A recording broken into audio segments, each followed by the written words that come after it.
Bueno, mis hermanas, yo creo que ya vamos a comenzar para que nos rinda el tiempo. Entonces, muy buenas noches, saludos a todas mis hermanas. Estamos muy contentas que el Señor nos haya provisto un nuevo encuentro, así sea por este medio.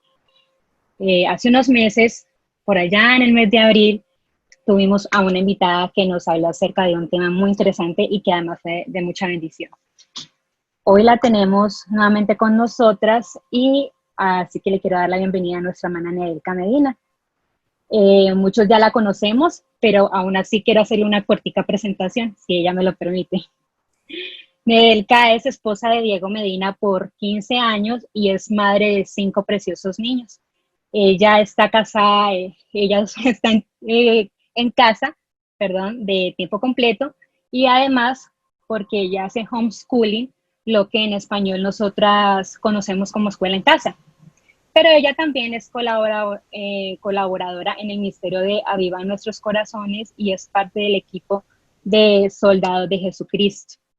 Nedelka ayuda con la traducción de los artículos de Tim Chalice. Yo sé que a lo mejor algunas de ustedes han leído algún artículo en algún momento. Así que, Nedelka, yo sé que tú disfrutas mucho en servir y apoyar a mujeres cristianas por medio de las enseñanzas de las escrituras, así como lo estás haciendo ahora con nosotras. Entonces, antes de empezar y darle paso a nuestra querida hermana, quiero dar algunas recomendaciones para tener en cuenta antes de comenzar. La primera es, por favor, mantengan sus micrófonos apagados durante la enseñanza. La otra recomendación es que al final de la enseñanza vamos a tener un tiempo de preguntas y respuestas con respecto al tema. Entonces, si tú no tienes algún problema en preguntar, lo puedes hacer tú misma levantando la mano y esperando tu turno. Y si quieres preguntar y que no se sepa tu nombre, puedes enviarme la pregunta al chat por interno y yo haré la pregunta por ti. Entonces, estos puntos son muy importantes tener en cuenta para que haya un orden, ya que la idea es aprovechar el tiempo. Entonces, no siendo más, voy a pedirle el favor a la hermana Mariana Vargas. Ella se encuentra en Bogotá y es parte de la Iglesia Bíblica Gracia y Fe para que ore por este tiempo. Entonces, Mariana, ¿puedes activar tu micrófono? Muchas gracias, ya listo, ahora sí. ¿Cómo Okay. están todas? Buenas noches, un placer, Nedelka. Gracias, igual. Muchas gracias por la invitación, Gloria. Vamos a disponernos, vamos a cerrar nuestros ojos y vamos a orar por Nedelka y este tiempo. Señor Dios, en el nombre de Jesús, venimos, Padre, delante de ti a estar conscientes de que estamos delante de ti, Señor. Primeramente, Señor, quiero darte gracias porque eres nuestro Dios, porque aún fuimos enemigas, hoy somos parte de tu pueblo, Señor.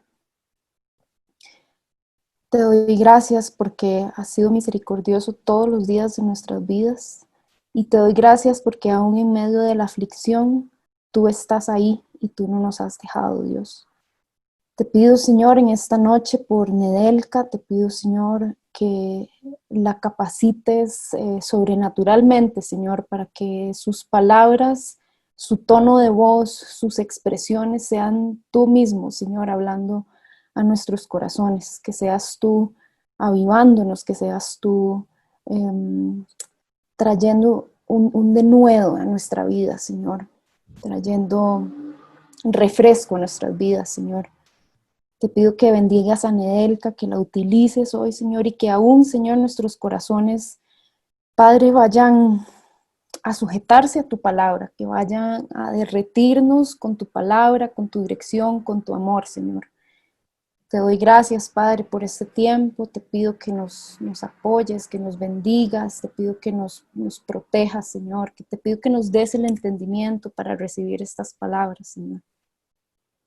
Venimos orando, Señor, porque de verdad queremos hacer todo esto para tu gloria. De verdad queremos servirte, de verdad queremos conocerte, Señor. Así que escucha a tu pueblo, Señor, por amor a tu propio nombre, Señor. Úsanos y moldéanos, Padre. En el nombre de Jesús. Amén. Amén. Entonces, Nedelka, bienvenida y otra vez muchas gracias por aceptar esta invitación. Bueno, muy buenas noches a todas. Muchas gracias. Es increíble que fue en abril la última vez que estuvimos aquí. El tiempo de verdad pasa rapidísimo. No sé cuántas de las que están presentes hoy estuvieron en esa primera enseñanza en abril, pero el tema que se tocó fue la intimidad sexual. Creo que es un tema que tal vez del púlpito no se escucha muy frecuente, pero es un tema muy importante que la Biblia habla mucho acerca. Tal vez un poco más profundo en lo que significa la intimidad sexual y lo que dice el Señor específicamente en el matrimonio. Aunque es para el matrimonio, si hay solteras o viudas o hermanas que están separadas o divorciadas, es muy importante que este tema lo escuchemos todas, no importa en la temporada donde el Señor nos tenga o en la etapa de nuestra vida. Es la palabra de Dios y todas, yo espero, ha sido mi oración este tiempo, de que esto nos dé convicción de ver las cosas como la Biblia las ve. Las que me conocen, y creo que Gloria tal vez más, a mí me encanta desmenuzar las escrituras. Vamos a ver un versículo y ustedes se van a maravillar de todo lo que hay en ese versículo y yo espero que al final puedan ustedes colgar y llevarse una verdad y vivir esa verdad. No solo, qué bonito lo que dijo la hermana, porque todas nosotras podemos estar haciendo otra cosa, pero nos hemos reunido aquí para conocer del Señor y poder ser, como dijo la hermana que estaba orando, ser conmovidas, que nuestra mente cambie y que podamos vivir lo que estamos escuchando, no solamente oidoras, pero hacedoras de la palabra del Señor. Así que tomen notas porque les voy a preguntar, les voy a hacer un examen al final, posiblemente tome voluntarias y si tienen preguntas con mucho gusto, pero yo quiero que aprendamos todas. Esa es mi oración. Así es que vámonos a Hebreo, ¿verdad? Que fue el versículo, él es el versículo que vamos a estudiar, pero vamos a leer del 1 al 4 para dar un poco de contexto porque vamos a ver el 1 y el 4 específicamente. Así que también vamos a pasar un buen tiempo en Génesis 2 para que lo tenga listo del versículo 18 hacia adelante. Y usted me sigue porque voy a dar muchos versículos y si hay algo que fue de confusión o quiere que repita, pues tome nota y lo hacemos al final.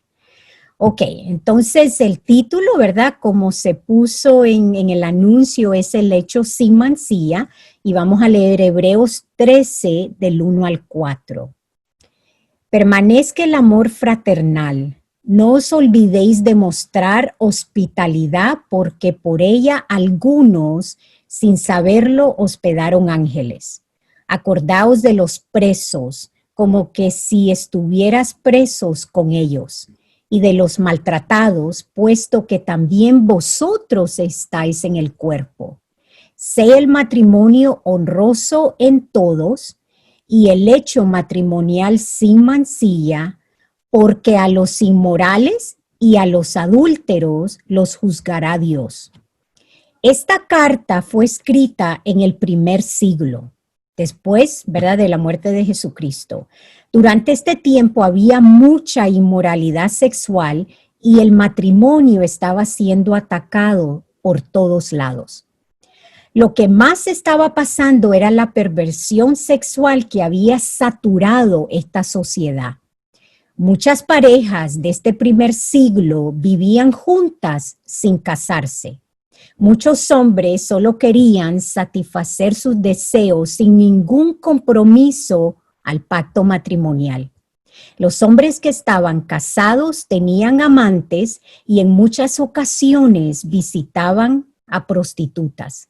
Asimismo, las mujeres, con el apoyo de los hombres, encontraban satisfacción con los esclavos de ambos sexos. La prostitución era muy común durante este tiempo. Los hombres de negocio eran conocidos por el número de amantes que ellos tenían. Asimismo, la prostitución en los templos era prolífica. Así, en estos templos paganos, las orgías eran común. Los hombres, bajo la impresión falsa, pensaban que si estaban adorando al dios de la prostituta, si se acostaban con una de esas prostitutas del templo. En la carta a los Corintios se menciona el templo de Afrodita, donde habían más de 1000 sacerdotisas que eran simplemente prostitutas religiosas. Esto se prestaba para muchas prácticas pecaminosas como la homosexualidad, lesbianismo, pedofilia, transvestismo, pornografía y todo tipo de erótica.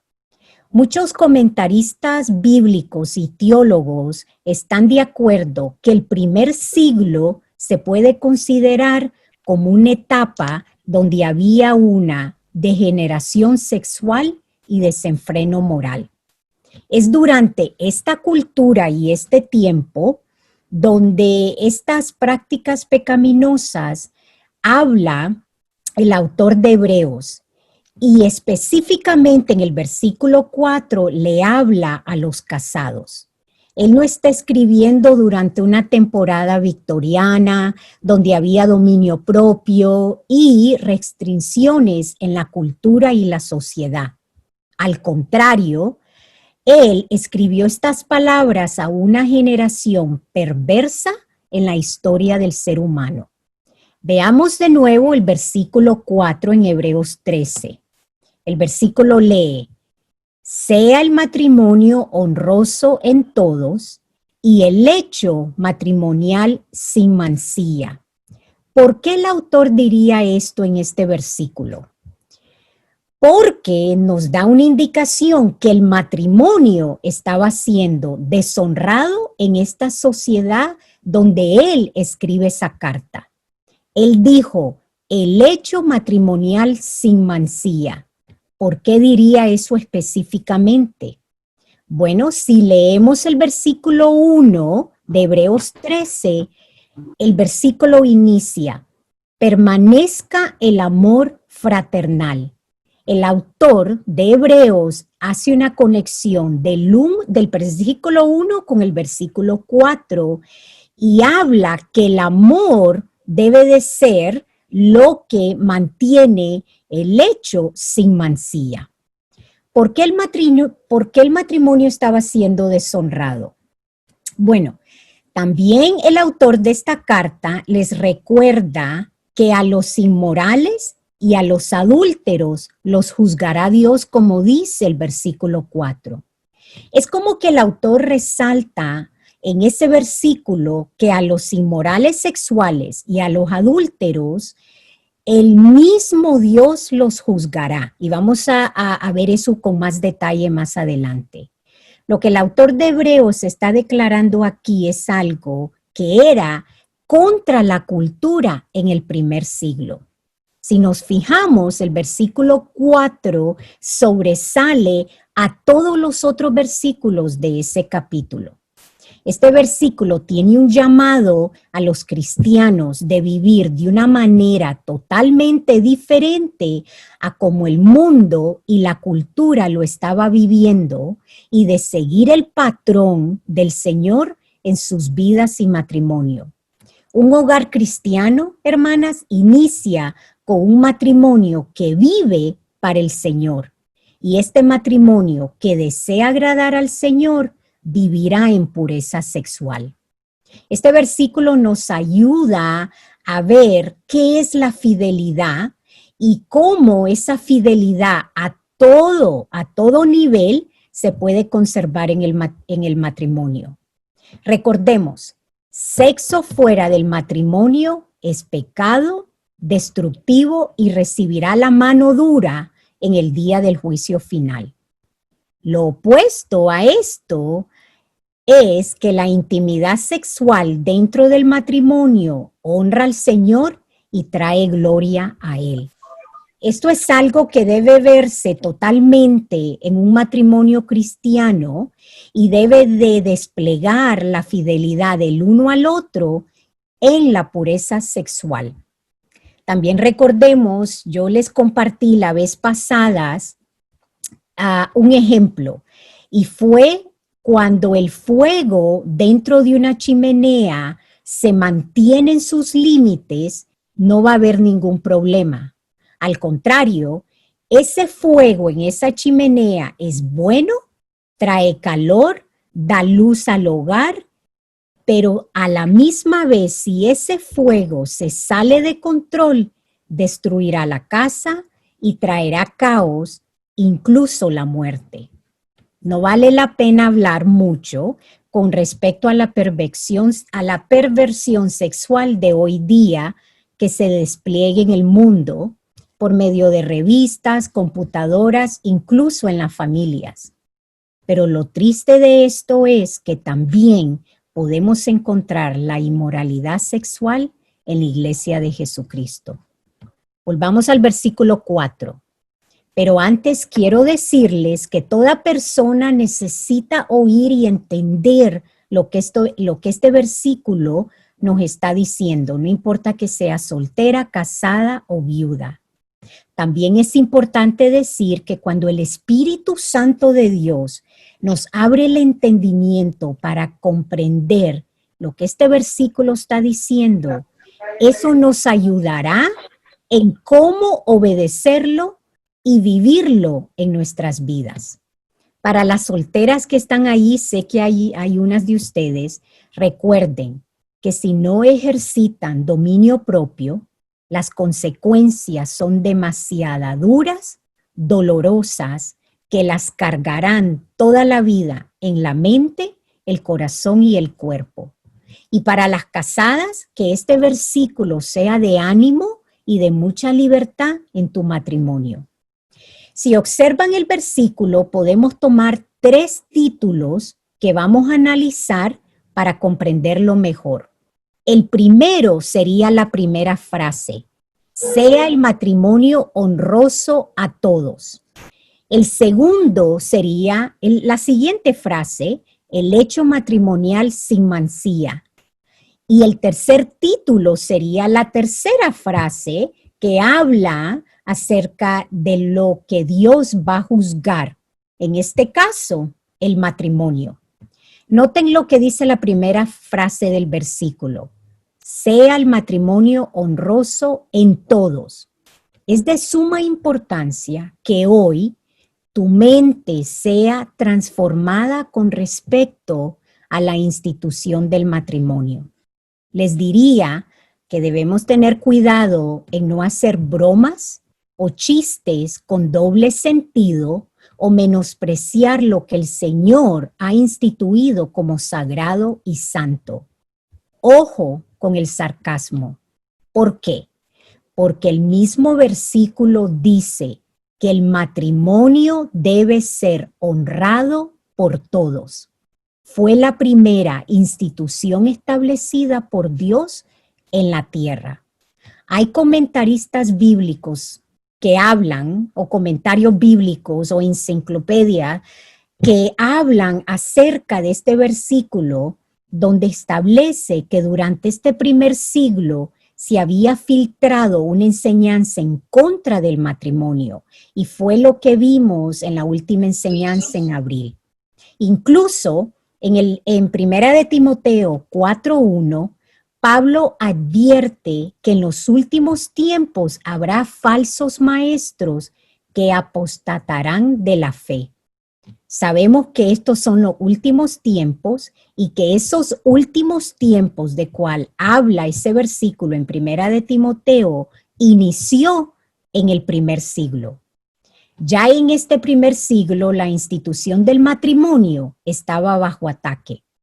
Y recordemos que cualquier ataque que que se haga en contra del matrimonio es un ataque directamente a Dios. Dios es el arquitecto del matrimonio, Dios es el que diseñó el matrimonio. El matrimonio no es una idea de un hombre, el matrimonio no surgió de la cultura, pero sí viene de la mente, del corazón y de la santidad de Dios. Vuelvo y les repito, cualquier ataque al matrimonio es un ataque directo a Dios que lo diseñó y lo estableció. Por eso el versículo dice que sea honroso delante de todos. Por eso hay que tener cuidado de las cosas que decimos, que expresamos acerca del matrimonio, incluso con los niños.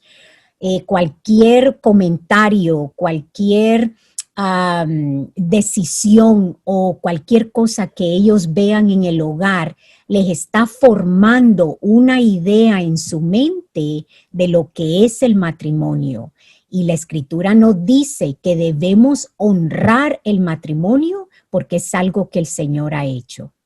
Ahora, vámonos a Génesis, guardemos Hebreo por un momento, vámonos a Génesis capítulo 2, porque es muy difícil estudiar lo que dice Hebreos sin irnos al libro de Génesis, donde todo inicia. Quiero que observe cómo la palabra de Dios eleva y honra el matrimonio. Pero quiero que primero veamos varios puntos en Génesis 2 con respecto a eso. Comencemos en el versículo 18, Génesis 2:18. Dice, y el Señor Dios dijo, no es bueno que el hombre esté solo, le haré una ayuda idónea. Cuando leemos este versículo, recordemos que hasta este momento en la creación, Dios ha dicho que todo es bueno. Cada día que Él terminaba el trabajo de la creación, Él terminaba el día diciendo que era bueno. Pero hasta este momento, todo lo que el Señor ha creado ha sido en un mundo o en una creación donde no hay pecado, donde no hay contaminación y todo fue hecho de una manera que se expresaba ese Dios de la creación.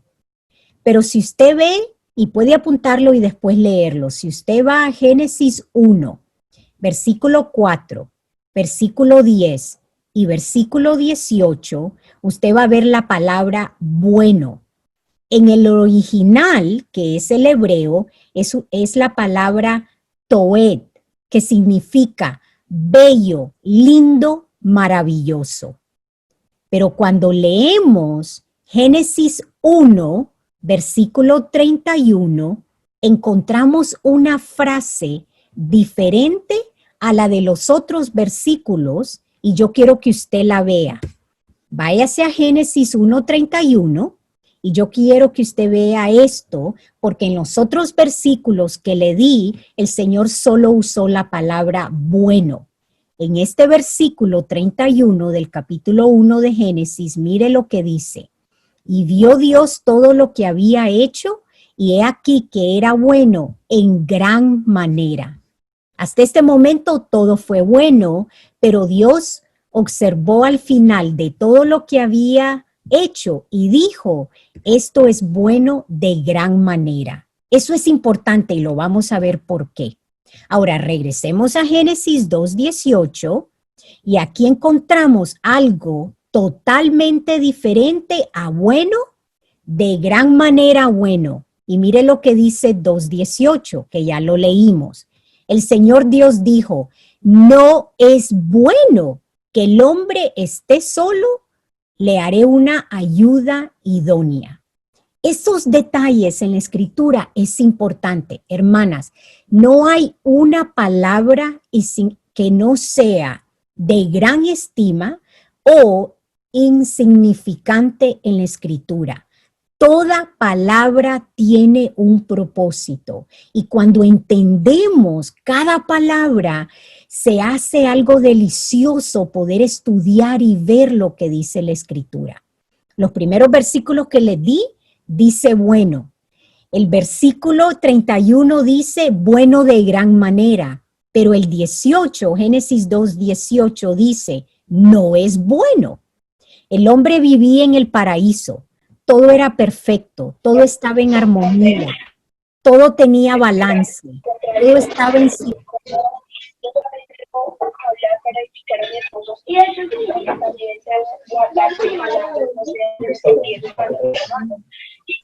Nedelka, qué pena, ¿puedes poner otra vez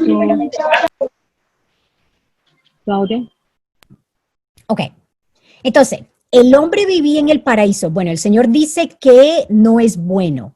¿Cómo el Señor puede decir que no es bueno si el hombre vivía en el paraíso? Todo era perfecto, todo estaba en armonía, todo tenía balance, todo estaba en simetría, la perfección de la creación. Adán tenía una relación perfecta con Dios. Adán caminaba con Dios por las tardes. El clima era perfecto en el jardín del Edén. No había pecado, no había desbalance, no había maldad, vivía en un mundo perfecto, vivía en una perfecta inocencia y sin embargo había algo que faltaba. Había un vacío en el alma de Adán, que a pesar de toda la belleza que había en el paraíso o en el jardín del Edén, no podía satisfacer lo más profundo en Adán. Y por eso Dios, en su bondad y la generosidad del Señor, le dice y nos dice, le haré una ayuda idónea. La palabra idónea tiene el significado que es hecho a la medida. Es como que el Señor hubiera dicho, tomaré las medidas de Adán, voy a estudiar su personalidad, sus fortalezas, sus debilidades, todo lo que le he llamado para hacer y haré una persona idónea para él, hecha a la medida para él. Eva no era necesariamente perfecta como Dios es perfecto, pero sí era perfecta para Adán.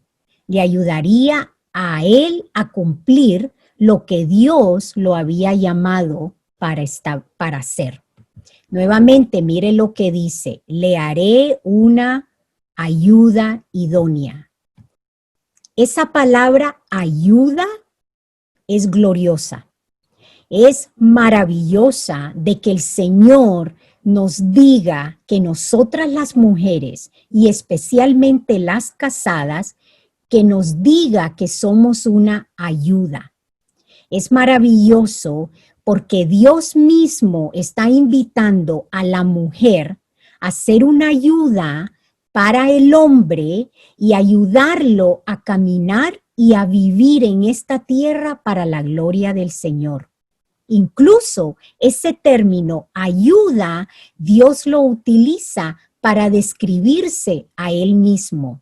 Dios es nuestra ayuda, nuestro pronto socorro. Ustedes recuerdan lo que pasó en el aposento alto durante la discusión que Juan nos dice en Juan 14:16. Jesús dijo en ese versículo, entonces yo rogaré al Padre y les dará otro consolador para que esté con ustedes para siempre. El Espíritu Santo estará con nosotros para siempre. Este es el ministerio del Espíritu Santo dentro de nosotros. Es muy parecido al ministerio de la esposa, al lado de su esposo para ayudarle a completar la obra que Dios le ha encomendado a él aquí en la tierra. Así como el Espíritu Santo nos ayuda a nosotras como cristianas, nosotras las mujeres somos esa ayuda para nuestros esposos. Si recuerdan, Dios le dio una tremenda responsabilidad al primer hombre, Adán. El Señor le dijo que sería el administrador y mayordomo de toda la tierra y que nombraría a todos los animales.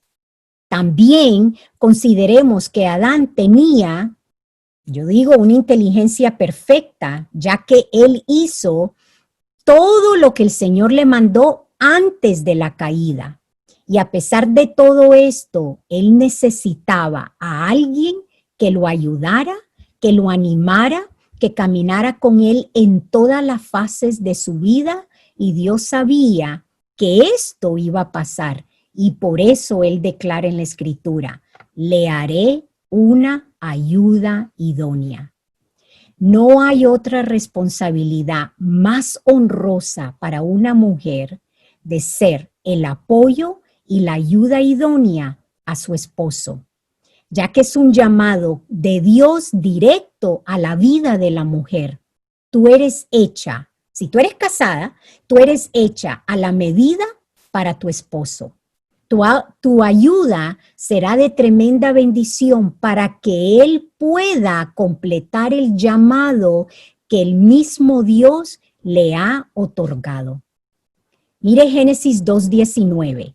Entonces hizo Dios todos los animales domésticos y salvajes y todas las aves que vuelan por el cielo, y se los llevó al hombre para que les pusiera nombre. Si observan, Adán tenía dominio sobre la tierra como Dios le había dicho. Esa frase, para que les pusiera nombre, es muy importante en la Escritura. Yo me imagino que la han leído y no han pensado tal vez mucho, pero es importantísima y tiene que ver mucho con lo que es el matrimonio. Esa frase, para que les pusiera nombre, habla de autoridad, dominio y mayordomía. Asimismo, revela la posición que tiene el hombre delante de Dios y los demás. Podemos ver esto de una manera práctica cuando decidimos ponerle el nombre a nuestros hijos. Esto es una sombra de la autoridad que Dios nos ha otorgado a los padres aquí en la tierra. ¿Qué otra persona le pone nombre a nuestros hijos? Somos nosotros. Eso es una sombra de la autoridad que Dios nos ha dado a nosotros los padres, así como se la dio a Adán en el jardín del Edén, y le dijo que nombrara a todos los animales que venían hacia él. Al él nombrar a los animales, nos revela a nosotros la autoridad que tiene el hombre. Así que cuando Dios le trajo los animales a Adán y él empezó a ponerles nombres, eso revela en la posición de Adán, que era superior a los animales. Ahora, a pesar de que Adán estaba nombrando a los animales, algo más estaba pasando. A como estos animales venían delante de él, venían en par, hembra y macho. Él miró eso y llegó a una conclusión, que algo le faltaba. Y el algo era alguien. Observemos Génesis 2:20. Mire lo que dice 2:20. El hombre puso nombre a todo ganado y a las aves del cielo y a todo animal del campo. Al nombrar a los animales podemos imaginarnos qué brillante era Adán antes de la caída. El versículo continúa, 2:20. Pero para Adán no se encontró una ayuda que fuera adecuada para él. Este ejercicio de nombrar a los animales lo llevó a realizar que él estaba solo al ver que los animales venían en pares. Mire lo que dice el 21. Entonces el Señor Dios hizo caer un sueño profundo sobre el hombre y éste se durmió. Y Dios tomó una de sus costillas y cerró la carne en ese lugar. Podemos decir, ¿verdad?, que el Señor hizo una cirugía divina en el hombre. Tomó una de sus costillas y cerró la carne. También se podría decir que este acto es la primera sanidad en la Biblia. Mire el versículo 22. De la costilla que el Señor Dios había tomado del hombre, formó una mujer y la trajo al hombre. El Señor tomó esa costilla y modificó, formó a la primera mujer. Ella sale de Adán, sale del primer hombre. Pero vemos que el hombre no sale de la mujer. Y esto establece un orden en la creación y en el matrimonio, establecido por Dios antes de la caída. Ella salió del hombre y eso muestra que ella estará sujeta a la autoridad del hombre. Mire la última parte del versículo 22. Y la trajo al hombre. El Señor trajo a la mujer providencialmente al hombre, algo hecho por Dios, no por nadie más. Creo que podemos decir, todas las que estamos casadas aquí, que fue Dios, el Dios mismo que servimos hoy, que nos trajo a nuestros esposos. En lo personal, les puedo decir que yo vivía en un país y mi esposo vivía en otro país. Él sirviendo al Señor soltero, yo sirviendo al Señor soltera.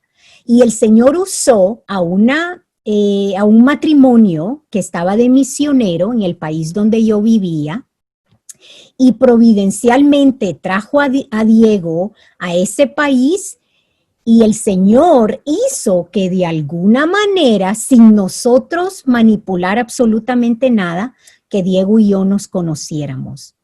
La Biblia nos dice, mujer virtuosa, ¿quién la hallará? Es una pregunta retórica que significa, hombre, mujer, tú no puedes. Tú crees que puedes, pero no puedes. No eres lo suficientemente sabio para poder discernir qué es lo mejor para ti. Dios, en su soberanía y su providencia, va a traerte, si tú eres soltera, a ese hombre que tú necesitas y serás la ayuda idónea para él. Hermana, incluso si ese hombre está viviendo al lado de tu casa, en la soberanía del Señor, te lo va a traer a ti. Ahora, vamos a observar Génesis 2:23. Mire la respuesta de Adán. Esa expresión que él declara nos puede dar tal vez luz a lo que él dijo cuando vio a la mujer, que fue totalmente diferente cuando miraba que los animales venían a él para que él les pusiera nombre.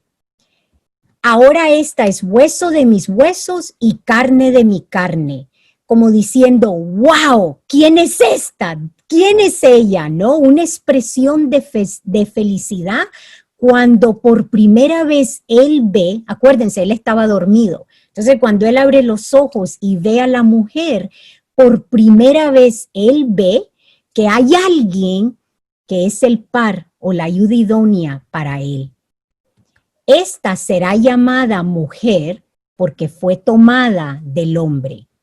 En el hebreo, que es en lo original, es como decir, ella es exactamente como yo, ella es idónea para mí, tenemos mucho en común, puedo ver que hay mucho en ella que se conecta conmigo. El resto del versículo dice, esta será llamada mujer. Aquí Adán le da un nombre a ella, como señal que él es la cabeza, ejerciendo su autoridad incluso con la mujer. El resto del versículo dice, porque fue tomada del hombre. En Génesis 2:24, aquí el Señor hace la primera boda, podemos decir. Por tanto, el hombre dejará a su padre y a su madre y se unirá a su mujer y serán una sola carne.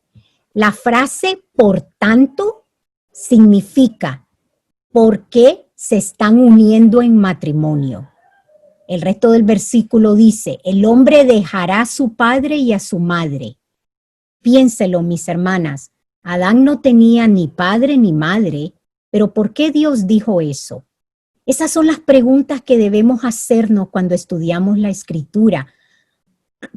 Adán no tenía padre ni madre, entonces ¿por qué Dios dice que dejará el hombre a su madre y a su padre, no? Porque esa frase, dejará a su padre y a su madre, no tendría ni tiempo ni temporada. será para todas las generaciones. Dios estaba estableciendo el orden de las cosas desde el inicio y dando el patrón a seguir para siempre. La palabra dejará en ese versículo nos dice que ahora la prioridad del hombre cambia una vez que se une en matrimonio con una mujer. Ahora dejará a su padre y a su madre, seguirá amándolos y honrándolos, como dice la Escritura, pero ahora su estado cambia delante del Señor. Para poder tener unión con la mujer, debe de haber un dejar.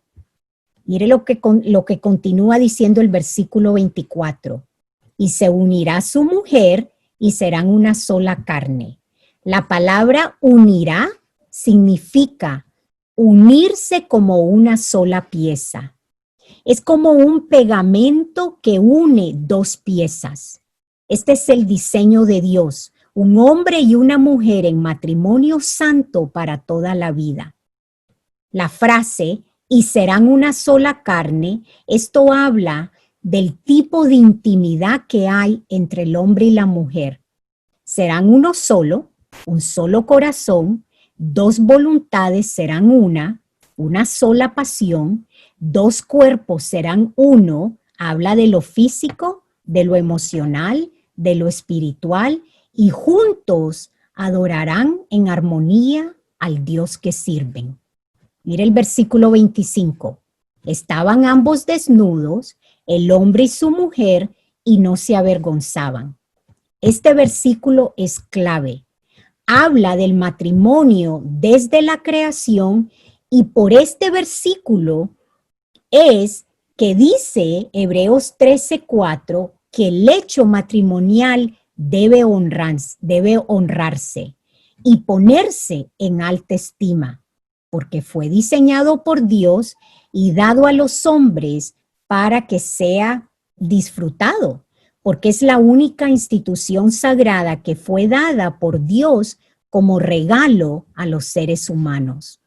Cuando es honrado, trae mucha gloria a Dios. Ahora, tal vez ustedes se estén preguntando, ok, hermana Nedelka, ha dicho mucho, pero ¿cómo glorificamos a Dios en nuestro matrimonio? Le voy a dar 4 razones.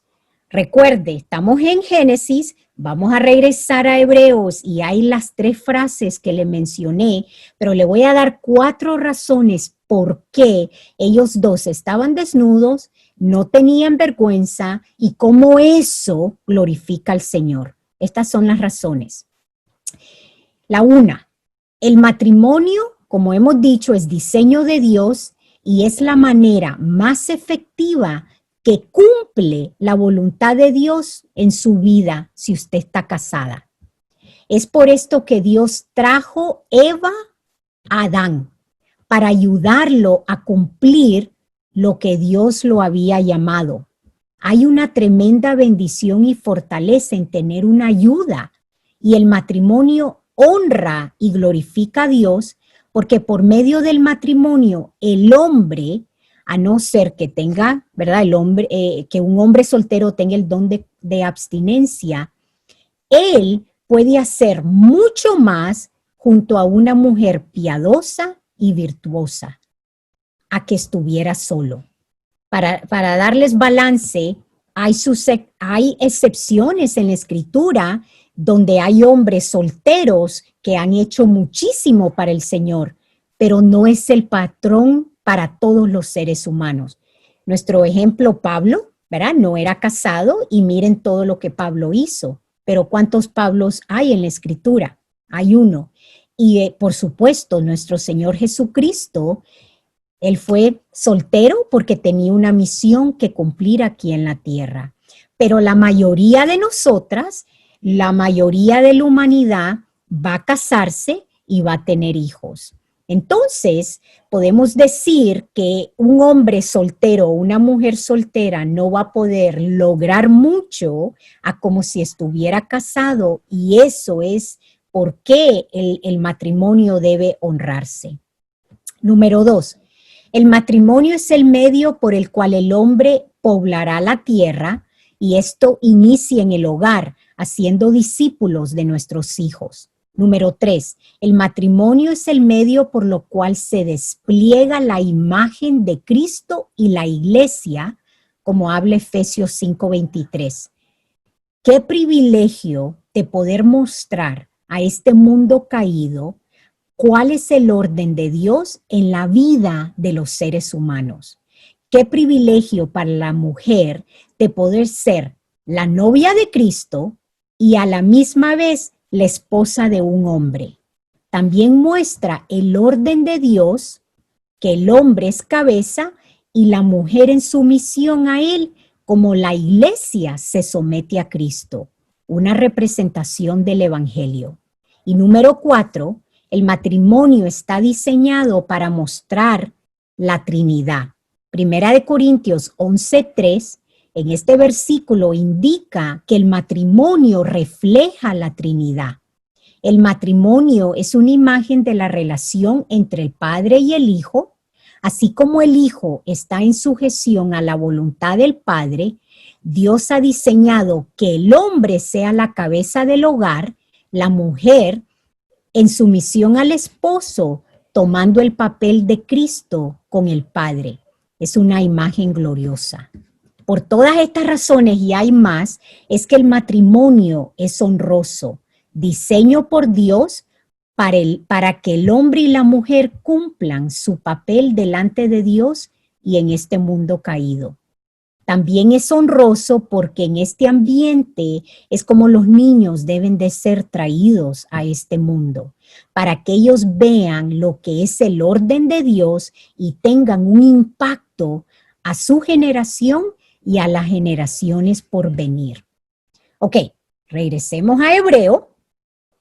Vamos a Hebreo 13, ¿verdad? El versículo 4, y quiero repasar los 3 títulos que salen de ese versículo. Vimos la primera frase es el matrimonio honroso en todos. Parte del hecho matrimonial sin mancilla y también el matrimonio será juzgado. En el primer punto vimos que el matrimonio debe ser honrado. El segundo, ¿verdad? El hecho sin mancilla. Ahora, cuando el hecho matrimonial está sin mancilla, ¿verdad? Que es el segundo punto de Hebreos 13:4, entonces podemos decir que el matrimonio es honrado. Cuando el hecho es deshonrado, entonces podemos decir que el matrimonio no está visto en alta estima. Y esto es un ataque, dijimos, recuerden, es un ataque directo al carácter de Dios. La frase lecho matrimonial es como diciendo relaciones sexuales, donde una pareja en ese lecho que está casada se acuestan y se conocen el uno al otro de una manera íntima. El versículo habla acerca de este acto íntimo que fue diseñado por Dios. La Biblia tiene mucho que decir, incluso, mis hermanas, hay un libro entero que fue escrito para describir este diseño que es Cantar de Cantares. Ahora mire lo que significa la palabra mancilla. Y usted debe observarse, usted debe examinarse, si usted está casada, qué está pasando en ese lecho matrimonial y si está sin mancilla. Mire lo que significa la palabra mancilla. Debe de ser sin contaminación, que no se debe profanar, sin mancha, sin corrupción, sin impurezas, sin profanaciones, sin deshonra. Esa palabra mancilla se usa solo 3 veces en el Nuevo Testamento. El primer uso es en Hebreos 7:26, donde habla de la pureza y la vida sin pecado de Jesucristo. Ese versículo dice, Hebreos 7:26, porque tal sumo sacerdote nos convenía, santo, inocente, puro y apartado de los pecadores. El hecho matrimonial siempre debe estar delante del Señor, santo, inocente, puro y apartado de los pecadores. También la palabra mancilla se encuentra en Santiago 1:27 y Primera de Pedro 1:4. Estos versículos nos dicen que la intimidad sexual dentro del matrimonio es santa, inocente, pura y apartada de los pecadores. Ahora, la pregunta que debemos hacernos es, ¿qué es lo que deshonra el hecho matrimonial? Bueno, esa respuesta la encontramos en el versículo 13:4. Mire lo que dice al final. Dice, porque a los inmorales y a los adúlteros los juzgará Dios. Hay dos cosas que deshonra el hecho matrimonial, y es la inmoralidad sexual y adulterio. Los inmorales son los que fornican, y la palabra en el original viene de pornas, donde podemos escuchar la palabra pornografía. Estos son uno de los que deshonran el hecho matrimonial fuera del matrimonio. Ahora, los adúlteros son los que deshonran el hecho matrimonial estando casados. La palabra en el original es apostai, que también se refiere a algo espiritual, y escuchamos la palabra apóstata. Entonces, podemos decir que todas las personas que deshonran el matrimonio caen en una de estas dos categorías. Inmorales sexuales, que es igual que fornicarios, y adúlteros. Esto es algo serio para Dios. Tan así que los 10 mandamientos, 2 de ellos habla directamente a estas dos categorías. Usted lo puede leer en el Éxodo 20, especialmente versículos 14 y 17. Esto nos habla no solo de la acción que una persona comete, pero la actitud del corazón. No solo el cuerpo, sino también la mente. No solo es un pecado cometer fornicación con el cuerpo, pero también es adulterio codiciar en tu mente y en tu corazón a otra persona que no es tu esposo. Esto significa tener fantasías, imágenes o lujuria hacia otra persona afuera de tu pareja. Este pecado es tan grave delante del Señor que, si ustedes recuerdan, si una persona era sorprendida en el acto inmoral, inmediatamente tenía una sentencia de muerte en el Antiguo Testamento. Si esto todavía estuviera vigente hoy en día, aquí en los Estados Unidos, donde yo vivo, muchas ciudades enteras fueran afectadas. Yo les diría, Las Vegas no existiría. Ahora, quiero que escuchen, pero apunten Levíticos 20, versículo 10. Mire lo que dice ese versículo. Si un hombre comete adulterio con la mujer de otro hombre, que cometa adulterio con la mujer de su prójimo, el adúltero y la adúltera ciertamente han de morir. Esta sentencia de muerte ya no está vigente hoy, porque en la cruz del Calvario fue removida, y ahí fue donde el cumplimiento de toda esa ley mosaica se dio. Pero esto hoy en día todavía es pecado delante de Dios y es muy serio. Es así que este pecado se distingue y es completamente diferente a los demás pecados. Incluso ese pecado es tan serio que puede ser permisivo para un divorcio en el matrimonio, ¿verdad? Para que un matrimonio se disuelva. Mire lo que dice Mateo 19:9. Pero yo les digo que cualquiera que se divorcie de su mujer, salvo por infidelidad, y se casa con otra, comete adulterio.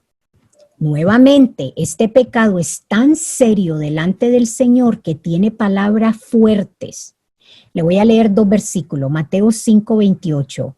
Pero yo les digo que todo el que mire a una mujer para codiciarla, ya cometió adulterio con ella en su corazón. Y esto aplica a una mujer con un hombre. Mateo 5:32. Pero yo les digo que todo el que se divorcia de su mujer, a no ser por causa de infidelidad, la hace cometer adulterio. Y cualquiera que se casa con una mujer divorciada, comete adulterio. Esto es serio y muy importante en cómo debemos guardar nuestra mente y nuestro corazón. Por eso el apóstol Pablo nos dice que debemos poner nuestra mirada en las cosas celestiales y no en las cosas de aquí en la tierra. Pero esto también se extiende a los ojos. Tener mucho cuidado en las cosas que usted ve también involucra nuestro andar. Algunos lugares son demasiado tentadores para nosotros estar ahí. También nuestros cuerpos, qué vestimos y qué señales estamos dando con nuestra vestimenta. También la lengua, qué tipo de conversaciones tenemos y qué cosas expresamos a otros. Todo esto es parte de cómo nosotras mantenemos el hecho sin mancilla. Nuevamente, la última frase de Hebreos 13:4 dice, porque a los inmorales y a los adúlteros los juzgará Dios. Está hablando, obviamente, de personas que no son creyentes, porque un cristiano no va a vivir de esta manera, ¿verdad? Diciendo que adora al Señor y que el Señor lo ha salvado en un momento dado. No vive un estilo de vida fornicando y cometiendo adulterio. Pero debemos recordar que Dios mismo es quien juzgará a este tipo de persona y es algo que se debe tomar muy en serio. Tenemos un ejemplo en David. Él sufrió tanto por estas acciones y nunca más fue la misma persona delante de los hombres. Pero también nos enseña que debemos tener temor delante del Señor y reconocer que Él, que es Dios quien lo juzgará a los fornicarios y adúlteros. Mire lo que dice el Salmo 32, 3, 4. Mientras no te confesé mi pecado, las fuerzas se me fueron acabando de tanto llorar. Me castigabas día y noche y fui perdiendo fuerzas como una flor que se marchita bajo el calor del sol. Aquí Dios nos muestra cómo David estaba lleno de tristeza, de culpa y sin gozo. No habían energías, no había vitalidad en sus huesos, no había paz y deseos de servir al Señor.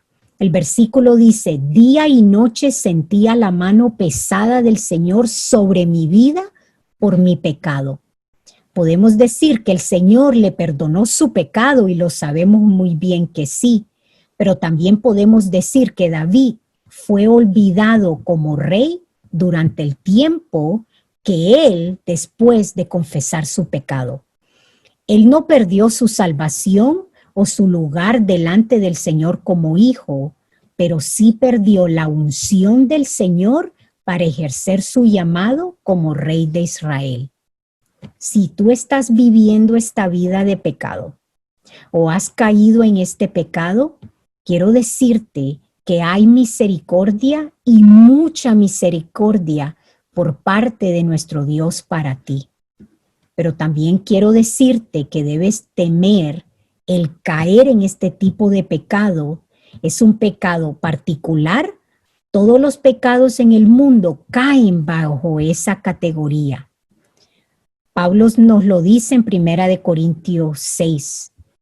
Incluso el Salmo 51, de cual David escribió cuando confesó su pecado, él dice aquí, crea en mí, oh Dios, un corazón limpio y renueva un espíritu recto dentro de mí. ¿Por qué David oró esto?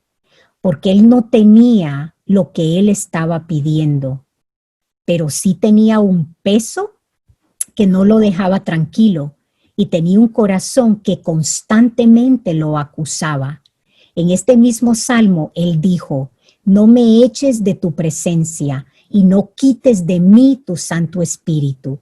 Él se sentía tan lejos del Señor durante este tiempo, había perdido el poder del Señor en su vida y continúa diciendo: restitúyeme el gozo de tu salvación y sosténme con un espíritu de poder.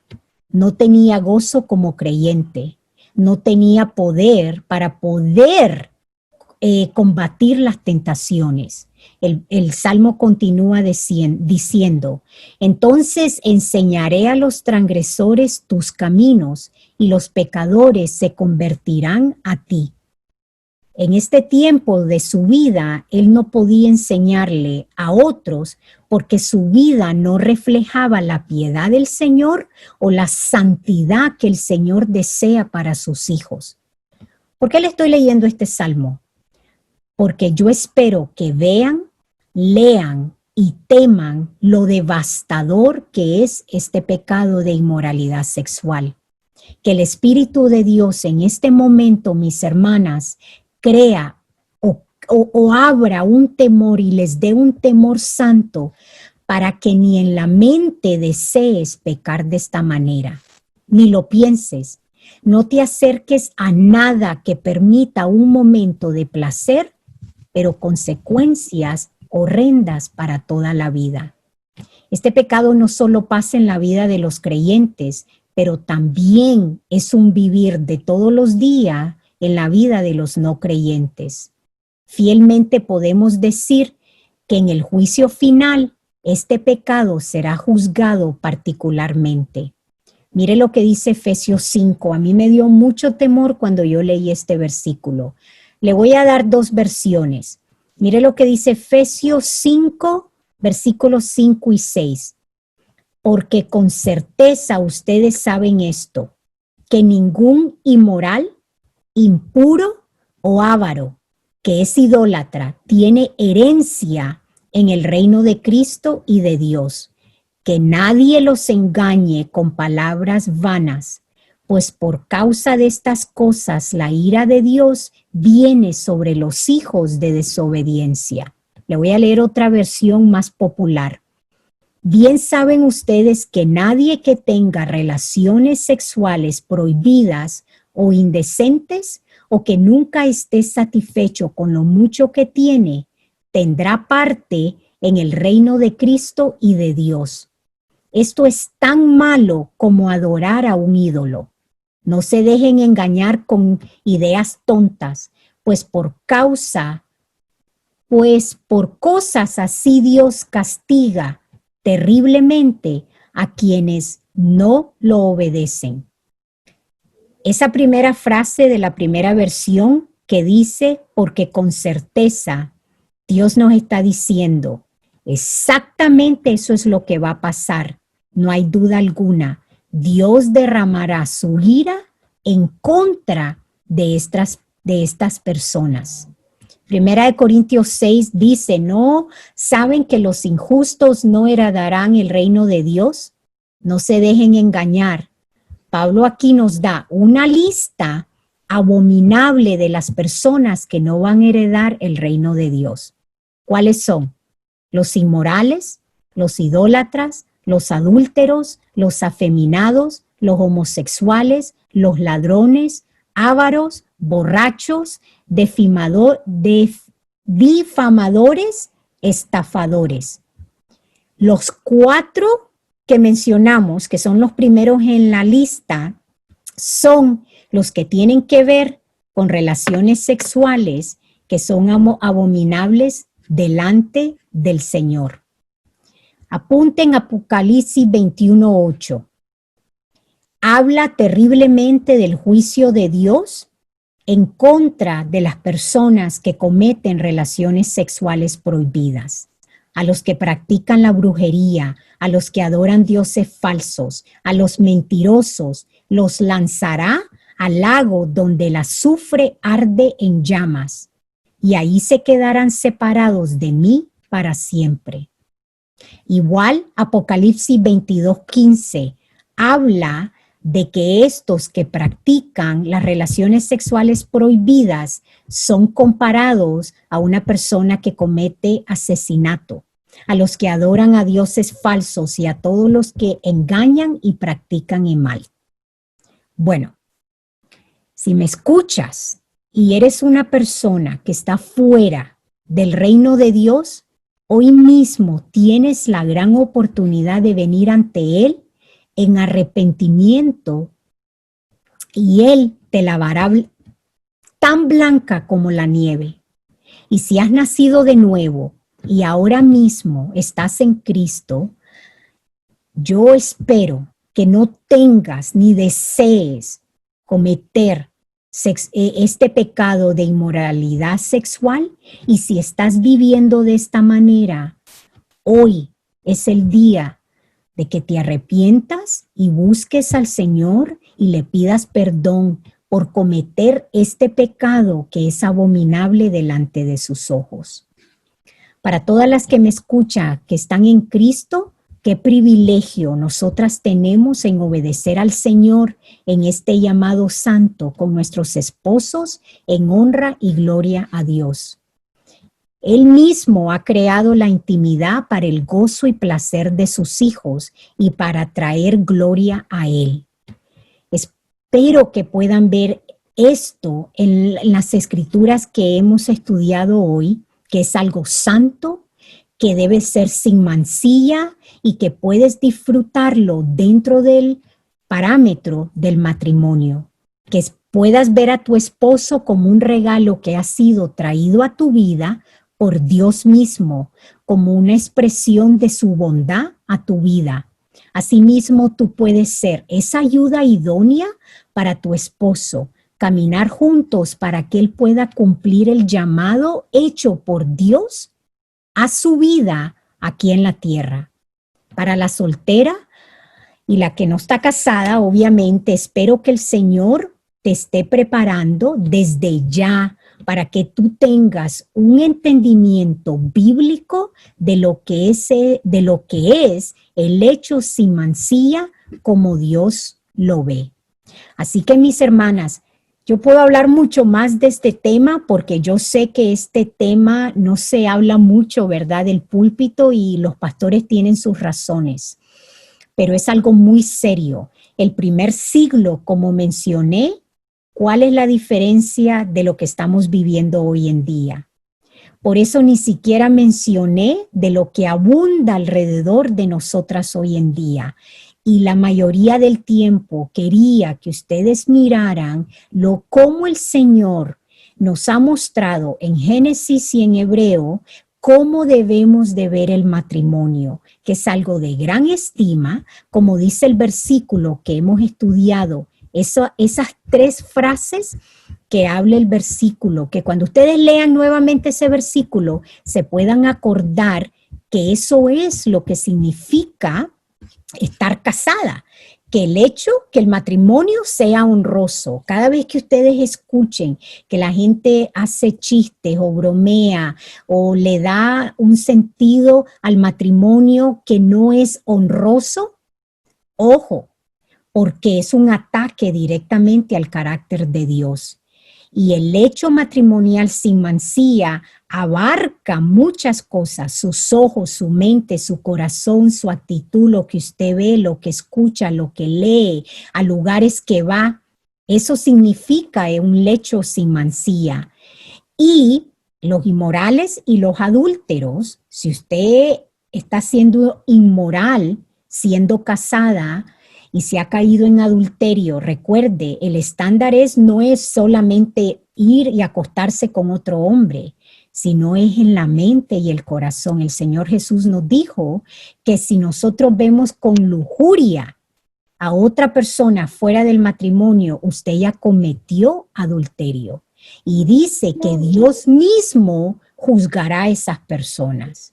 Así que yo espero de que cuando usted lee este versículo, estas 3 frases puedan resaltar y pueda recordar un poquito, una frase, una palabra, algo que vimos hoy para que usted lo ponga en práctica. No importa si está casada, si está soltera, si es viuda, si está separada o divorciada, este versículo se aplica para todas. Que Dios las bendiga, mis hermanas.